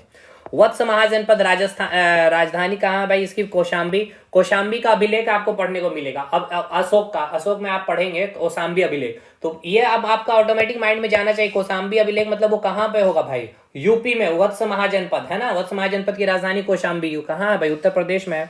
तो वर्तमान में वत्स महाजनपद प्रयागराज वाला क्षेत्र जो आप देख रहे हैं। बुद्ध काल में ये वेरी वेरी इंपॉर्टेंट है। यहाँ पे कौन वंश का शासन था, पौरव वंश का शासन था, जिसका राजा कौन था, उद्यन था। कुरु महाजनपद जो आपका कुरु हरियाणा वाला जो क्षेत्र देख रहे हैं, जिसका विस्तार दिल्ली मेरठ में भी देखने को मिलेगा वर्तमान क्षेत्र। बुद्ध काल के समय यहाँ का राजा कौन था, कौरव्य थे। ठीक है, अब देखिए कौरव के बारे में मैंने पूरा बताया था। धृतराष्ट्र और गंधारी का जो विवाह हुआ है, इनके बारे में 100 पुत्र का जन्म हुआ, एक बेटी रही, और ये 100 पुत्र को ही कौरव कहा गया। ठीक है, 100 कौरव में भी एक दुर्योधन रहे सबसे प्रसिद्ध। अब इनके बीच इनका अर्जुन के बीच हुआ, फिर कर्ण आएगा। ठीक, कर्ण, फिर इसके सारे सिस्टम को मैंने बताया, कर्ण कैसे इसका जन्म हुआ, फिर इसमें जरासंध को मैंने जोड़ा है। तो अभी ये सब देखिए मैंने इतना डिटेल में जाकर के कराया है। महाभारत का बहुत सारी चीजें मैंने बताई, क्योंकि मेंस में लिखने में वो सब चीजें काम आएगी आपको। ठीक है, या बहुत ज्यादा टिपिकली अगर क्वेश्चन को घुमाया जाएगा तो आप वहां से पकड़ पा रहे होंगे। चलिए आगे बढ़ते हैं। खैर, कुरु जनपद का एक महत्वपूर्ण नगर कौन था, हस्तिनापुर। यही तो हस्तिनापुर, ठीक है ना, कुरु की जो राजधानी रही। और इसी हस्तिनापुर की कहानी तो आप महाभारत में पढ़ते हैं, जिसको मैंने पूरा बताया भी है। अब अगला देखेंगे महाजनपद, पांचाल महाजनपद, यानी गंगा यमुना दबाव वाला क्षेत्र। तो ये भी पूछेगा पांचाल महाजनपद कौन से दो नदियों के बीच का दबाव वाला क्षेत्र, तो गंगा यमुना के दबाव वाला क्षेत्र में, या गंगा यमुना के दबाव क्षेत्र में उदय वो महाजनपद कौन सा है। तो देखिए ये हो गया ना ज्योग्राफी, और पूछ लिया महाजनपद यानी कि हिस्ट्री। तो ज्योग्राफी हिस्ट्री कंबाइन करके आपसे पूछ सकता है एग्जामिनर। वर्तमान क्षेत्र में आज बरेलू बंदाई वाला जो क्षेत्र देख रहे हैं, इसके भी 2 भाग थे। उत्तरी पंचाल जिसकी राजधानी हरिश्चंद्र थे, और दक्षिण पंचाल की राजधानी कापिल थे। कन्नौज प्रसिद्ध नगर है यहाँ का, ये आपसे इंपॉर्टेंट है, पूछा जा चुका है एग्जामिनेशन में कन्नौज के बारे में। मत्स्य महाजनपद जैसे कि राजस्थान, विराटनगर इसकी राजधानी रही है, सबसे प्राचीनतम महाजनपद है। वर्तमान क्षेत्र पिंक सिटी के बारे में मैंने आपको बता रहा, भारत की सबसे प्राचीन स्थित महाजनपद। देखिए अब 2-3 चीजें आपको याद कर लेनी है। चलिए पहले तो यहाँ पे मैं बता देता हूँ, जैसे इस प्रकार से बना के महाजनपद का डायरेक्शन बेस्ड क्वेश्चन। ठीक है, सबसे उत्तर पश्चिम में आपसे पूछेगा, या उत्तर में भी पूछ से ले, या उत्तर पश्चिम में, तो कौन सा होगा भाई, कौशाम्बी। ठीक है, कौशाम्बी बोल रहा हूँ, कंबोज। कौन सा महाजनपद भाई, कंबोज, जो कहाँ स्थित है भाई, अभी मैं मैप में दिखाऊंगा, अफगानिस्तान में। ठीक है, सबसे पश्चिम में कौन सा महाजनपद, तो अभी आपने देखा मत्स्य महाजनपद। सबसे पूर्व में कौन सा है, तो अंग महाजनपद, और दक्षिण में अस्मक महाजनपद। अब आ जाइए मैप में। मैप में अगर आप देखेंगे तो देखिए सबसे आपके ये रहा उत्तर दक्षिण पूर्व पश्चिम। ठीक है, तो अब यहाँ पे मैं दिखाता हूँ, इसको हटा लिया जाए। चलिए, तो अगर मैं बात करूँ सबसे उत्तर में कौन है, तो भाई उत्तर में कौन है, ये कंबोज है, यानी उत्तर पश्चिम ही बोलेंगे आप। ठीक है, तो ये हो गया क्लियर। चलिए उत्तर पश्चिम हो गया क्लियर। अब इसके बाद अगर बोलेगा सबसे पश्चिम में स्थित कौन है, तो भाई मत्स्य महाजनपद है, ये भी हो गया क्लियर मैप में। सबसे पूर्व में बोल लिया जाए तो कौन होगा, ईस्ट में कौन होगा भाई, अंग हो गया, यानी ये वाला जो अंग दिख रहा है आपको। चलिए ये हो गया अंग। और सबसे दक्षिण में आपको, तो ये आपको दिख ही रहा, दक्षिण महाजनपद में कौन है, अस्मक महाजनपद। क्लियर है, तो ये डायरेक्शन बेस्ड क्वेश्चन पूछेगा। अब यहाँ से डायरेक्शन बेस्ड क्वेश्चन और क्या बनता है, मैंने आपको बताया भी था, याद हो तो यहाँ पे इनको यहाँ से देखिए, ये 9वां नंबर, ये 8वां नंबर, 7वां है, फिर ये आपका ये काशी है। इस प्रकार से अरेंज करने भी देगा, इसलिए मैंने मैप में ये सारे महाजनपद को दिखाया हूँ। ठीक है, इस प्रकार से पूर्व से पश्चिम अरेंज करने दे देगा, इस प्रकार से पूर्व से पश्चिम। तो ये हो गया अंग हो गया, ये वज्जी हो गया, ये मगध हो गया, ये वत्स हो गया। तो अरेंज करिए पूर्व से पश्चिम इस प्रकार से, या उत्तर से दक्षिण भी अरेंज करने के लिए आपसे दे दे। उत्तर से जैसे कि यहाँ पे आ गया असमक, ये हो गया अवंती, ये हो गया कुरु, ये हो गया कंबोज। तो ये मैप में आपका पूरा क्लैरिटी होनी चाहिए। मैंने ये सारी चीज़ें करवाया भाई, और ये आप देख भी सकते हो, और ये बाकी आपके पास नोट्स है भी, ठीक है। तो चलिए आगे बढ़ते हैं हम लोग यहाँ से। अगला महाजनपद देखेंगे हम लोग सूरसेन महाजनपद, ठीक है ना। सूरसेन महाजनपद कहाँ भाई? उत्तर प्रदेश, जिसकी राजधानी मथुरा हुई। भूतकाल के समय यहाँ का शासक कौन था? अवंती था, ठीक है ना, अवंती पुत्र था। और महाभारत के समय यहीं पर राजा था कौन? कंस, जिसकी हत्या करते हैं कृष्ण जी, ठीक है। फिर बाद में आके यहीं मथुरा में वो राजा बनते हैं। कंस ने मगध के राजा, देखिए जरासंध की, अब ये तो मैंने पूरी कहानी आपको बताई थी भाई। यही तो है ना, जरासंध जिसकी पुत्री है अस्ति प्राप्ति, जिसका विवाह किससे होता है? कंस के साथ होता है। और ये कंस की हत्या कौन कर देते हैं? कृष्ण जी, ठीक है ना। अब कृष्ण को हत्या कर दिए तो भाई इसकी पुत्री विधवा बन गई। अब जरासंध इसके ऊपर क्या करते हैं? 16 बार नहीं 17 बार आक्रमण करते हैं। फिर मथुरा से कृष्ण जी भाग करके द्वारका चले जाते हैं। अभी ये सब चीजें मैंने आपको बताया है, तो इस पर अभी मैं ज्यादा डिस्कशन नहीं करूंगा। तो अब हम लोग आगे बढ़ते हैं यहाँ से। चलिए भाई, अगली महाजनपद कौन सा भाई? असमक महाजनपद, ठीक। तो दक्षिण भारत का एकमात्र महाजनपद जिसकी राजधानी पोतना हुई, ठीक है, ये भी क्लियर है। उसके बाद वर्तमान क्षेत्र है आंध्र प्रदेश, तेलंगाना, महाराष्ट्र, लेकिन जो राजधानी है आपकी पोतना, वो कहाँ है आज का? तेलंगाना वाला जो क्षेत्र देख रहे हैं, ठीक है। किस नदी के तट पे घाटी है? तो गोदावरी नदी, नर्मदा के दक्षिण में। असमक महाजनपद को अवंती ने अपने साम्राज्य में मिला लिया। तो अब ये सब इंपॉर्टेंट है कि जो मगध है, देखिए क्वेश्चन और क्या बनेगा, जो मगध महाजनपद था। अब मगध महाजनपद का उत्कर्ष आप देखेंगे, ठीक है, मैप में मैं आपको बता दूं, समझा देता हूं। जैसे कि देखिए ये जो आपको मगध दिख रहा है, यानी ये 7वां नंबर ये मगध है, ठीक है।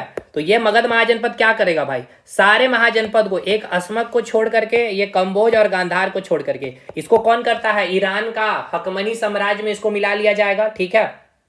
दारा प्रथम के द्वारा, याद करिए। और फिर इसको यूनान के द्वारा सिकंदर आक्रमण करेगा, जिसको अपने में मिला लिया जाएगा, कंबोज और गांधार, यानी भारत के इस भूभाग को क्या कर लेता? अपने में सम्मिलित कर लेता। लेकिन रेस्ट जितने महाजनपद बचे कौन कौन से? ये 2 को और ये इसको छोड़ के बाकी जितने महाजनपद आप देख रहे हैं, सारे महाजनपद का विलय किसमें हो जाता है? मगध। यानी मगध इतना बड़ा साम्राज्य इस प्रकार से, यानी ये जो मगध अभी आपको यहाँ पे इतना दिख रहा है ना, ये मगध आपका पूरा इस प्रकार से विस्तार कर जाएगा, पूरा इस प्रकार से मगध का विस्तार हो जाता है, ठीक है, इस प्रकार से। यानी कि व्यास नदी तक पूरा यहाँ पे मगध महाजनपद का, यानी मगध का उत्कर्ष हम लोग पढ़ते हैं। जिसका राजा अंतिम कौन होता है? नंद वंश होता है भाई। नंद वंश का कौन था? घनानंद, ठीक है। जिससे डर करके कौन? विश्व विजेता जो कौन था? सिकंदर वापस भाग जाता है, रिटर्न बैक कर जाता है, ठीक है ना। तो खैर, तो ये है ना। तो अब आपसे पूछेगा कि मगध महाजनपद में कि कौशल को किसने मिलाया, काशी को किसने मिलाया, वज्जी को किसने मिलाया, अंग में किसने मिलाया, ये सब क्वेश्चन आपके एग्जाम में बनते हैं, ठीक।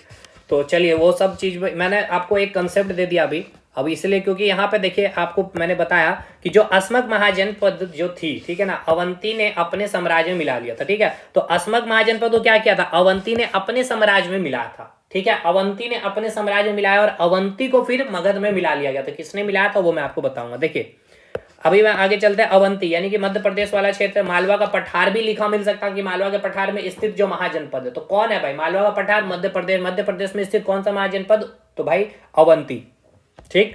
अब बुद्ध काल के समय अवंती का राजा कौन था? Chand Pradyot, very very important. ये वही चंड प्रदुत राजा है जो बहुत ही मतलब खतरनाक राजा रहे, बहुत मजबूत शक्तिशाली राजा रहे, लेकिन एक बीमारी जॉन्डिस जो इसकी हालत खराब कर रखी थी और इसकी बीमारी ठीक ही नहीं हो रही थी। इसलिए फिर ये बिंबिसार के दरबार में एक वैद्य है जीवक, ये सब नाम याद रखेगा, जीवक ही इसके इलाज करने के लिए आते हैं, तब जाके इसकी ये फिर क्या होते हैं? ठीक होते हैं। तो वो पूछेगा कौन सा जीवक किसके दरबार में रहते थे, वो जीवक का नाम और किस बीमार से ग्रसित है, तो पीलिया रोग कहेंगे, ठीक है। बुद्ध के समय मगध का राजा कौन था? बिंबिसार जीवक, देखिए वैद्य इसके दरबार में थे। ये सारे मैंने लिख रखे हैं।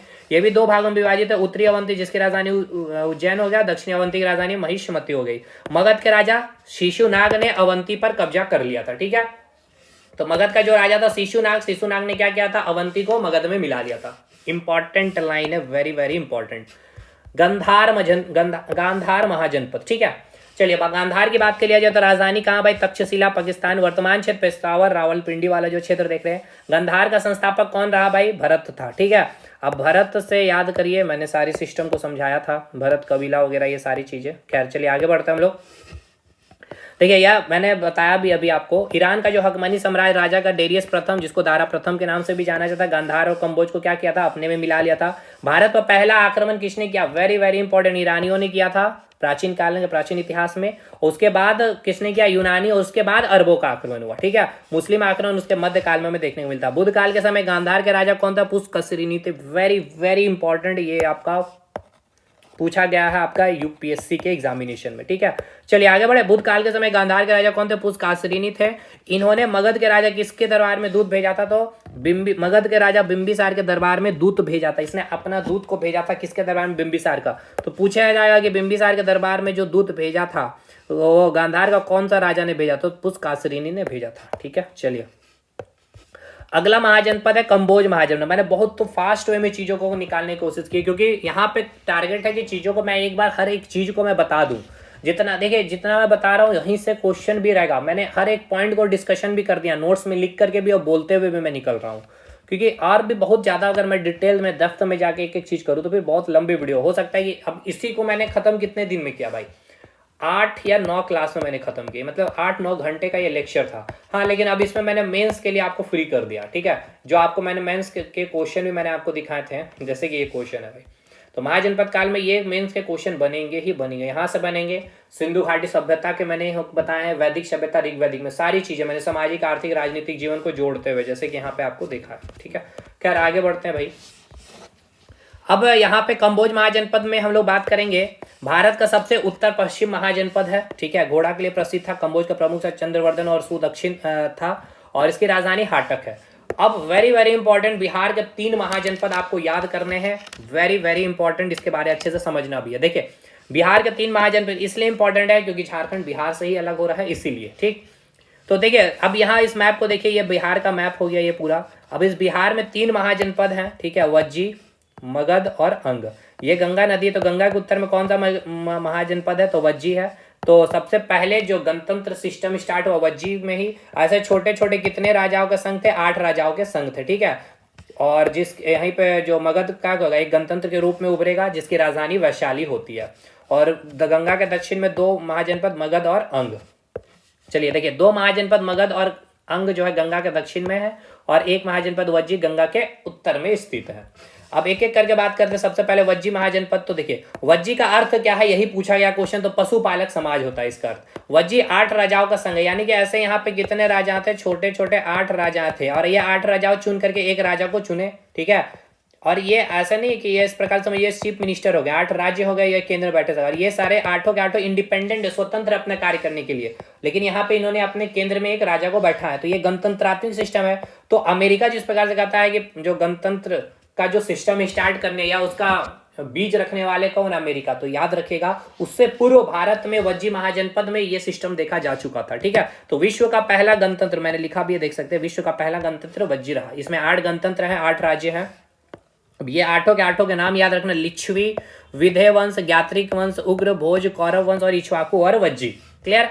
इनमें प्रमुख वंश जो है ये याद रखना है, खास करके वैशाली में लिच्छवी वंश, मिथिला में विधेय वंश और कुंडग्राम में ज्ञात्रिक वंश। याद करिए वैदिक ऋग्वैदिक काल में उत्तर वैदिक काल में विधेय के बारे में मैंने बताया था, ठीक है ना। विधेय माधव के बारे में, जिसने आर्यों का विस्तार किया था कहाँ तक? गंडक नदी तक। यानी कि वज्जी, यानी ये वज्जी का जो आप साम्राज्य देख रहे कहाँ तक है? नेपाल तक है। कि आर्यों का एक कुल यहीं पे आके बस चुका था, ठीक है ना। तो यहीं पे इसका विस्तार रहा है। उसके बाद चलिए आगे बढ़ते हैं। तो वही यहाँ पे देखिए, वही नाम से देखिए यहाँ विधेय वंश की भी स्टैब्लिशमेंट हुई थी। अब यहाँ पे जैसे कि लिखा गया है कि इनमें सबसे मजबूत जो है, देखिए इसमें जितना भी देख रहे हैं इसमें सबसे मजबूत कौन था? लिच्छवी वंश था। इसलिए वैशाली को क्या किया गया? वज्जी की राजधानी बनाया गया, ठीक है। और लिच्छवी की राजकुमारी रहेगी चेलना, जिसका विवाह बिंबिसार से होगा, और इसी से जन्म लेगा कौन? अजातशत्रु। क्लियर है ना भाई। तो अब देखिए वैशाली क्या भाई, इसकी राजधानी बनाया गया है। अब इसका विस्तार कहाँ तक है? सोनपुर, मिथिला से लेकर नेपाल के जनकपुर तक है, ठीक है ना। तो ऐसा नहीं कि वज्जी को केवल बिहार, गंगा के उत्तर तक में बिहार तक ही रोक लेना, पूरा आपको यहाँ तक नेपाल तक है, ठीक है ना। गंडक नदी जो निकल रही है, यानी हिमालय का जो आप तराई वाला क्षेत्र जो देख रहे हैं यहाँ तक इसका विस्तार है भाई। तो हिमालय के निकट जो महाजनपद, ऐसे भी याद रखेगा, ये वज्जी महाजनपद है आपका। बिहार में आर्य पहली बार उत्तर वैदिक काल में आए थे। ये बीपीएससी वगैरह एग्जाम के लिए इंपॉर्टेंट है ये नोट्स। माधव, इसके बाद जो है माधव के नेतृत्व में आर्यों का एक दल सदानीरा गंडक क्षेत्रों में बसे हैं, ठीक है। तो ये बीपीएससी जैसे एग्जामिनेशन के लिए इंपॉर्टेंट होगा। अब ये हो गया मगध के बारे। अब हम लोग बात करेंगे अंग महाजनपद, ठीक है। तो देखिए जैसे बीपीएससी के लिए खास करके बात की जाए तो ये इंपॉर्टेंट हो जाएगा, और अब जेपीएससी के लिए बात करें तो ये भी आपके लिए इंपॉर्टेंट हो जाएगा। अब हम लोग बात करते हैं अंग महाजनपद के बारे में। तो अंग महाजनपद में देखा जाए तो अभी वर्तमान क्षेत्र जो है भागलपुर और मुंगेर वाला जो क्षेत्र देख रहे हैं, ठीक है, उसी को कहा जा रहा है अंग महाजनपद। देखिए वज्जी महाजनपद में इतना आप एटलीस्ट करके जाइए, क्वेश्चन इसके इर्द गिर्द ही रहेंगे, ठीक है ना। अब ये जो आठों के आठों राज्य रहे, इसमें जो मेन वंश है लिच्छवी, विधेय वंश और ज्ञात्रिक वंश। कहाँ का? कुंडग्राम में, मिथिला में विधेय और वैशाली में लिच्छवी वंश। ये पूछेगा लिच्छवी वंश कहाँ पे, तो वैशाली। और यही वैशाली जो है वज्जी का राजधानी बना। ये जो वज्जी आप देख रहे हैं ना, इसकी राजधानी वैशाली रही, ठीक है, क्योंकि एक मजबूत लिच्छवी वंश था यहाँ पे, और यहीं की राजकुमारी थी चेलना। देखिए, भागलपुर मुंगेर हो गया अंग महाजनपद का, जिसकी राजधानी चंपा रही। मध्यकालीन राजा जो यहाँ पे कौन थे? कर्ण। अब कर्ण से याद करिए पूरा इतिहास, मैंने कहानी पूरी चीजें समझाई थी, कुंती की कहानी समझाई थी। उसके बाद कर्ण आया, कर्ण ने फिर किस प्रकार से अर्जुन के साथ, ठीक है ना, जो द्रोणाचार्य रहे उनको उन्होंने चैलेंज दिया कि जो आप सम्राट घोषित करने वाले उससे पहले एक बार युद्ध कर लिया जाए। तो फिर ये कौन है? कर्ण कौन है भाई? शूद्र है। और राजा, यार राजा का बेटा ही क्या कर सकता था? सम्राट घोषित हो सकता था, क्या, ठीक है। इसके बाद दुर्योधन ने क्या किया था? जो पूरा भागलपुर वाला जो क्षेत्र देख रहे हो, वही इसका राजा इसको घोषित कर दिया था, ताकि फिर दोनों के बीच में युद्ध हो सके अर्जुन के बीच, क्योंकि दुर्योधन नहीं चाहता था अर्जुन सम्राट घोषित हो। खैर, अब इसको हटाइए, साइड करें हम लोग। अंग का जो बुद्ध काल में देखा जाए तो राजा कौन था? ब्रह्मदत्त था। मगध का राजा बिंबिसार ने ब्रह्मदत्त को हरा करके अंग को मगध में मिला लिया, ठीक है। तो वेरी वेरी इंपॉर्टेंट लाइन है, किसने मिलाया था? ब्रह्मदत्त ने मिलाया था। अंग का उपराजा अजात शत्रु को बनाया गया। कर्ण की माता कुंती थी, पालन पोषण करने वाले। अभी ये भी इंपॉर्टेंट है, इसकी जो माता थी राधे नाम थी, इसने ही पालन पोषण किया, इसलिए इसको राधे भी कहा जाता है। और सूर्यपुत्र, सूर्यपुत्र क्यों याद करिए? क्योंकि कुंती ने सूर्य की ही आराधना की थी, और उसी सूर्य भगवान से इस कर्ण का जन्म भी हुआ था, ठीक है ना। अब मगध, देखिए मगध महाजनपद में हम लोग कई बार हर्यक वंश से चीजों को स्टार्ट कर देते हैं, लेकिन महाभारत काल से दो वंश को हम लोग पढ़ते हैं। तो आपको देखना है ऑप्शन में बृहदत्त वंश है या फिर हर्यक वंश है। अब इसका मतलब मैं क्या बोलना चाह रहा हूं कि अब क्वेश्चन में पूछा जा रहा है कि मगध में, ठीक है ना, या मगध साम्राज्य में राज करने वाला पहला वंश कौन सा था। अगर बृहदत्त वंश है तो टिक करके आइएगा, नहीं है तो फिर हर्यक वंश रहेगा, तो आप हर्यक वंश को टिक करके आएंगे। चलिए, तो हम लोग तो यहाँ सब चीज़ों को पूरा स्टार्ट क्योंकि यूपीएससी में यहाँ से ही क्वेश्चन बनाया गया है भाई। तो चलिए, पहला वंश मगध का बृहदत्त वंश है, इसके बाद प्रदोत वंश होगा। ये महाभारत काल का वंश है, मतलब महाभारत के समकालीन ये वंश की बात हम लोग कर रहे हैं। और हर्यक वंश जो है आपका, ये बुद्ध काल के समकालीन है। मतलब कि जैसे पुराण, यानी कि हिंदुओं के दृष्टिकोण से देखा जाए, धार्मिक जो पुस्तक रही पुराण, उसमें वहां देखेंगे तो मगध राज्य में शासन करने वाला प्रथम राजवंश कौन रहा? बृहदत्त रहा। लेकिन बौद्ध ग्रंथ में देखेंगे तो मगध राज्य पर शासन करने वाला पहला राजवंश कौन सा रहा? तो वो हर्यक वंश रहा। तो देखिए, अब बृहदत्त वंश में क्या क्या करना है। महाभारत काल की ये वंश रही, संस्थापक बृहदत्त रहे। बृहदत्त ने अपनी राजधानी राजगीर को बनाया था। इस वंश का प्रतापी राजा कौन था? जरासंध था। जरासंध की हत्या भीम ने किस युद्ध में किया था? याद करिएगा, मल्ल युद्ध में किया था जरासंध। ये सब कहानी अगर याद है तो फिर आपको रिलेट कर पाएंगे। जरासंध की मृत्यु के बाद उनका पुत्र कौन बना शासक? सहदेव बना। बृहदत्त वंश का अंतिम शासक रिपुंजय था। अब यही प्रदोत वंश में रिपुंजय की हत्या करेगा कौन? पुलिक, और अपने पुत्र प्रदोत को शासक बनाएगा, और उसी के नाम पर यह प्रदोत वंश स्टार्ट मतलब रखा भी गया था वंश का नाम। और प्रदोत वंश का अंतिम राजा वंती वर्धन था, जिसकी हत्या करके 544 ईसा पूर्व में हर्यक वंश का स्टैब्लिशमेंट किया जाएगा, ठीक है। अब यहां से याद रखना है तीन वंश, कौन कौन सा? देखिए, एक हो गया हर्यक वंश, फिर हो गया शिशुनाग वंश, और फिर हो गया नंद वंश। हर्यक वंश में 4 राजा, शिशुनाग में 3 राजा, और नंद वंश में 2 राजा। कुल मिलाकर के 4 3 7 2 ये 9 राजा आपको पढ़ना है, और यहां से सवाल बनेंगे। तो हम लोग फटाफट खत्म करते हैं। हर्यक वंश का पहला राजा जो है वो है बिंबिसार। तो हर्यक वंश का संस्थापक कौन था? तो बिंबिसार था। इतिहास का पहला शासक जिसने अस्थाई सेना रखना प्रारंभ किया, बिंबी। बहुत इंपॉर्टेंट है, देखिए अभी तक अस्थाई सेना नहीं रखा जा रहा। अगर आपने ऋग वैदिक उत्तर वैदिक काल पढ़ा, ये बहुत इंपॉर्टेंट है, स्टेटमेंट बेस्ड क्वेश्चन। अस्थाई सेना का प्रारंभ कहां से हमें देखने को मिलता है? तो हर्यक वंश के यही बिंबिसार से देखने को मिलता है। क्योंकि इस समय तक क्या थी भाई, ऋग वैदिक उत्तर वैदिक काल में जो कर दिया था वो क्या था? स्वैच्छिक कर थी, बलि नामक जो कर दिया जाता था। अब राजा का ही इनकम यहाँ पे कोई फिक्स नहीं है, तो अगर वो सेना रखेगी तो उसको सैलरी कैसे देगी? मैंने कंसेप्ट दिया था, इसलिए वो कोई फिक्स या अस्थाई सेना नहीं रखते था। अस्थाई सेना का प्रचलन इसी बिंबिसार के या हर्यक वंश में या महाजनपद काल में कोई भी ऑप्शन आपको देखने को मिल सकता है। महाजनपद काल से अस्थाई सेना की शुरुआत हुई। इसने अपनी राजधानी राजगीर या राजगिरी ब्रज भी मिल सकता है, या राजगृह भी मिल सकता है। बिंबिसार ने अपनी राजनीतिक स्थिति, पूछेगा कौन सा राजा है जो अपनी वैवाहिक संबंधों से अपनी राजनीतिक स्थिति को मजबूत किया था? तो बिंबिसार था। मगध को पश्चिम और उत्तर की ओर विस्तारित किया था, कौन? यही बिंबिसार ने। 3 महत्वपूर्ण इनके विवाह है, यहां से सवाल बनेंगे। लिच्छवी वंश में जो राजकुमारी रही चेलना से विवाह किया था इसने, जिससे अजात शत्रु का जन्म हुआ। कौशल में याद के प्रसेनजित की बहन कौन, कोसला देवी से विवाह किया और दहेज में इसको काशी प्रांत में मिला, 1 लाख सिक्के दहेज में प्राप्त हुए। और तीसरा विवाह याद रखिए पंजाब क्षेत्र में मद्र में, ठीक है ना, जो मद्र कुल की जो राजकुमारी रही हेमा से विवाह। ये 3 विवाह इंपॉर्टेंट है भाई। और देखिए अब कई सोर्सेस किताबें में और भी बहुत सारी 50 विवाह का भी जिक्र मिलेगा देखने को। इनका अन्य नाम पूछेगा, श्रेणिक है जैन साहित्य में। बिंबिसार के दरबार में एक राजवेद था, मैंने बताया जीवक, जो अवंती के राजा चंड प्रदोत को पीलिया रोग के इलाज के लिए गया था, याद करिए मैंने बताया भी है। बिंबिसार ने अंग के राजा बृहदत्त को हराकर अंग को मगध साम्राज्य में मिलाया और यहाँ का राजा अजातशत्रु को बनाया। क्लियर है। देखिए वेनुवन वाटिका की स्थापना किसने किया था, बिंबिसार ने किया था। बिंबिसार अजातशत्रु बौद्ध धर्म के अवलंबी, किस धर्म के अवलंबी थे, बौद्ध धर्म के। कई किताब में आपको जैन धर्म मिलेगा लेकिन सही आंसर होगा बौद्ध धर्म। और बिंबिसार की हत्या उसके पुत्र किसने किया था, अजातशत्रु ने ही किया था। देखिए यहीं से सिस्टम स्टार्ट होगा अपनी। अब इसके पीछे का भी रीजन मैंने बताया था, क्यों पिता की इसने हत्या किया, क्योंकि यहीं से यही अजातशत्रु है जिसको एक उपाधि भी दिया जाएगा, इसको एक अन्य नाम से जाना जाएगा पितृहंता, क्योंकि इसको डर था कि कहीं अपने पिताजी से पहले ये कहीं टपक ना जाए, जिसको ये सिंहासन या गद्दी में या फिर वो साम्राज्य इसको नहीं मिल पाता। और यहीं से ये प्रथा देखने को मिलेगा कि आगे जो भी राजा आएंगे अपने पिता की हत्या करके राजा बन जाएगा। जैसे कि इसमें से सबसे पहला जो स्टार्टिंग फेज में वो है अजातशत्रु। तो देखिए हर्यक वंश का बिंबिसार, अब अजातशत्रु। अन्य नाम देखिए पितृहंता या कुनिक भी जाना जाता है। इन्होंने अपनी राजधानी गिरिब्रज या राजगीर को क्या किया था, किलेबंदी। देखिए प्राचीनतम राजधानी मगध का राजगीर को जो राजधानी रही राजगीर, उसकी किलाबंदी किसने कराया, तो अजातशत्रु ने। इसके बाद गंगा सोन के संगत में यही अजातशत्रु को, अब क्योंकि देखिए अजातशत्रु ने क्या किया, अपने पिता की हत्या कर दिया, जिससे क्या हुआ, जो वज्जी, जो पहला सबसे पुराना गणतंत्र 8 राज्यों का गणतंत्र है ये, अब यहाँ पे क्या हो गया, यहाँ पे कोसला देवी, एक तो सॉरी जो आपकी चेलना है वो विधवा हो गई है, तो वो वज्जी महाजनपद गुस्सा है किससे, अजातशत्रु से। जो अब वज्जी महाजनपद मतलब समझ रहे ना, मैप में याद करिए वज्जी को, मैंने मैप में आपको इसलिए दिखाया है, यानी कि जो वज्जी है ये नाराज है मगध के राजा किससे, अजातशत्रु से। इधर कौशल जो प्रसेनजीत है ये भी नाराज है क्योंकि इसकी बहन भी विधवा हो गई है, कौन, कौशला। और इधर पंजाब का जो मद्र कुल में जो क्षेमा ये भी विधवा। यहाँ पे उत्तर भारत से उत्तर क्षेत्र में देखें तो इसको मगध को अब डर है, तो अब इसीलिए इसने क्या किया था, सॉरी किसको डर है अभी, अजातशत्रु को, ठीक है। तो अब देखिए इसी डर से इसने क्या किया था, अजातशत्रु ने सबसे पहली बार पटना गांव या पाटली ग्राम, या फिर आपसे पूछा जाएगा कि गंगा सोन के संगम में सबसे पहले सैनिक छावनी किसने स्थापित किया, तो यही अजातशत्रु, इसी डर के कारण, ठीक है।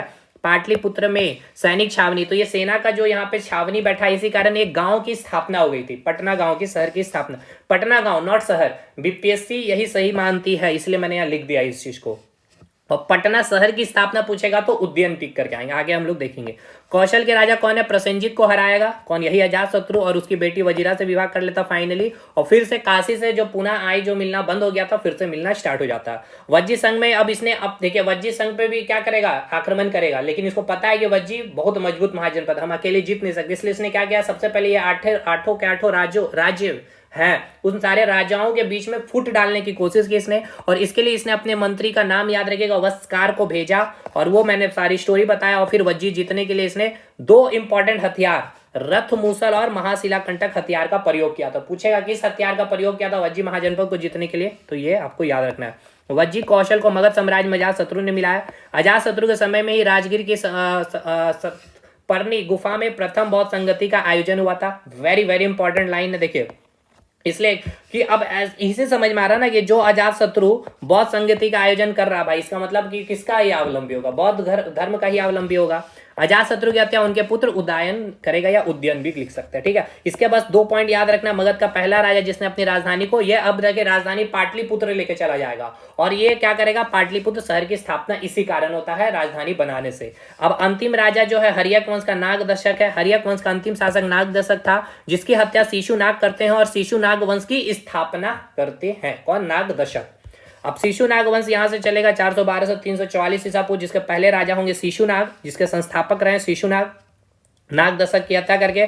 तो हर्यक वंश के 4 राजा याद हुआ कि नहीं, पहले मैं ये बताइए। देखिए सबसे पहले राजा कौन हो गया भाई, बिंबिसार, ठीक है। इसके बाद हो गया आपके अजातशत्रु, ठीक है। इसके बाद हो गया उद्यन, और उसके अंतिम हो गया नागदशक, ठीक है। कौन हो गया, नागदशक। हर्यक वंश क्रिया शिशुनाग वंश। शिशुनाग वंश में 3 राजा आपको देखने हैं। सबसे पहले शिशुनाग जो संस्थापक रहे, अवंती महाजनपद के अवंती वर्धन को पराजित करके मगध साम्राज्य में मिला। किसने मिलाया था मगध में अवंती को, तो याद रखेगा अवंती वर्धन को पराजित करके शिशुनाग ने मिलाया था, क्लियर है।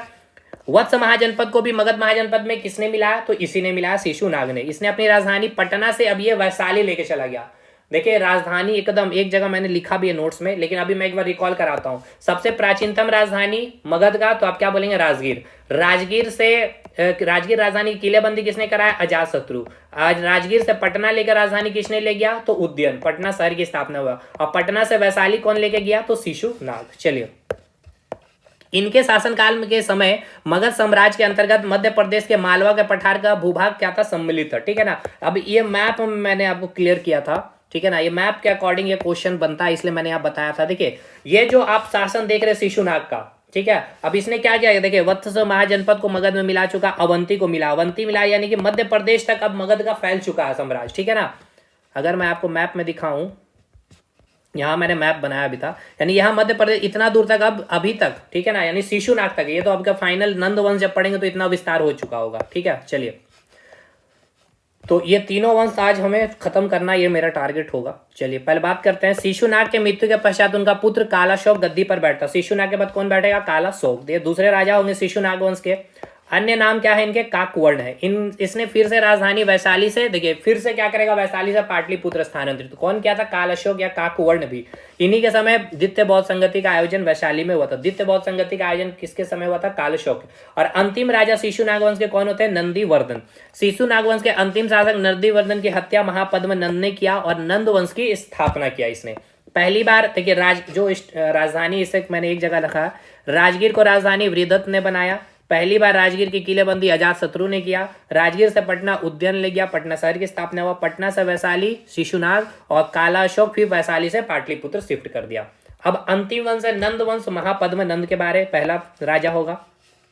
तो मगध का पहला एक गैर क्षत्रिय राजा यही है। देखिए यहाँ पे मैंने कहानी इसको बताया था। ये अभी तक जितने भी राजा क्षत्रिय राजा बन रहे हैं। क्षत्रिय का काम क्या? ब्राह्मणों की सेवा करना, ब्राह्मणों का इज्जत करना। और ये पहली राजा है जो गैर क्षत्रिय यानी शूद्र है। और ये ब्राह्मणों का क्या करते हैं? अपमान। चाणक्य जो ब्राह्मणों का प्रमुख होता है, जो एक महाभोज का आयोजन करता है, किस लिए? जो सिकंदर इसके डर से वापस भाग जाता है, तो इस कारण इस महाभोज में क्या करता है ये आपका महापद्मनंद, जो चाणक्य है उसको भरी महफिल में बेइज्जत करके वापस रिटर्न बैक करता है। और ये फिर यही चाणक्य अपनी टिक्की को बांधते हुए क्या करता है? प्रतिज्ञा लेता है कि, और ये चाणक्य जिसके पास कुछ नहीं है, और ये महापद्मनंद यानी कि महापद्मनंद यानी कि घनानंद की बात कर रहा हूं मैं, जो उसको पराजित करने का प्रण लेता है, ठीक है। और ये फाइनली हरा भी देता है वो नीति जिसको कहलाता है चाणक्य नीति। तो खैर उसको अभी साइड करते हुए आगे बढ़ते हैं हम लोग। हाँ, तो हम लोग बता रहे हैं यहाँ पे, देखिए ये महापद्मनंद क्या किया? पंजाब जो आपका क्षेत्र देख रहा है, पंजाब तक, कुरु, पंचाल, सूरसेन, मत्स्य, कलिंग, यानी कि उड़ीसा तक। या भी याद है कि पूछेगा उड़ीसा या कलिंग नाम, ये रहा कलिंग, ठीक है। कलिंग को किसने जीता? महापद्मनंद ने, ठीक है। इसने मगध में मिला लिया इसको। इसने पूरे उत्तर भारत में विशाल साम्राज्य को स्थापित किया। पूरे उत्तर भारत में विशाल साम्राज्य मगध का स्थापित हो चुका है। इसने उपाधि ग्रहण की सर्व छत्रात्मक। ये इसका अर्थ है कि इसने सारे क्षत्रियों का नाश करके इसने गद्दी में बैठा। और इसने उसे उग्रसेन की उपाधि भी कहा जाती है, क्योंकि एक बड़ी भारी भरकम इनके पास सेना थी, सेना का एक लीडर ये हुआ करता, इसलिए इसने उग्रसेन की उपाधि ली। एवं इसको एकराट भी कहा जाता है। इसने पहली बार केंद्र प्रशासन की नींव डाली। केंद्र प्रशासन मतलब कि सारा पावर अपने पास ही रखा। डिसेंट्रलाइजेशन क्या होता है? ये पावर का इसको दिया। जैसे कि आज यहाँ पे प्रधानमंत्री और यहाँ पे सीएम है, तो पावर का डिस्ट्रीब्यूशन हो गया। लेकिन उस समय केंद्र प्रशासन की नींव थी, यानी कि सारा का सारा पावर कहाँ? जहाँ पे राजधानी है, कहाँ पे भाई? तो पाटलिपुत्र में। महापद्मनंद अपने पास रखते थे। भारत में नहर बनाने वाला पहला शासक और कलिंग तक जीतने वाला कौन है? तो यही महापद्म। इसका हमें प्रमाण मिलता है हाथी गुफा अभिलेख से। खारवेल कहते हैं कि महापद्म ने कलिंग पर कब्जा किया और कलिंग में नहर भी बना था, ठीक है। और मत्स्य महाजनपद को मगध में इसी ने मिला था। अंतिम राजा घनानंद होंगे नंद वंश के। नंद वंश का अंतिम राजा जो है वो घनानंद थे। प्रजा इनसे काफी परेशान थे, क्योंकि देखिए परेशान के पीछे रीजन है। अब जो मगध जो यहाँ पे था केवल, ठीक है ना, इतना बड़ा राज्य घनानंद के पास है। तो अब ये मतलब अपने आपे से बाहर था ये घनानंद, ठीक है ना, जो राजा है। और एक रीजन ये रहा था कि इधर से जो सिकंदर आया यहाँ से यूनान से, वो भी वापस इस व्यास नदी से क्या हो गया? वापस ये आपका व्यास नदी दिख रहा, देखिए यहाँ पे आपको जो ये व्यास नदी दिखाया गया, यहाँ से ये वापस रिटर्न बैक हो जाता है गांधार कंबोज को जीत करके। तो इस कारण भी ये काफी फॉर्म में होता है घनानंद, कि भाई मेरे डर से भाई जो विश्व विजेता सिकंदर है वो वापस आ गया। तो पूछेगा सिकंदर ने जब भारत पर आक्रमण किया उस समय कौन था मगध का राजा, तो घनानंद ही था। ठीक है, घनानंद के दरबार में चाणक्य आया था, ये मैंने अभी बता दिया, इसको अपमानित। इसके शासनकाल में सिकंदर ने भारत के पश्चिमोत्तर पर आक्रमण किया, ये भी मैंने अभी बता दिया।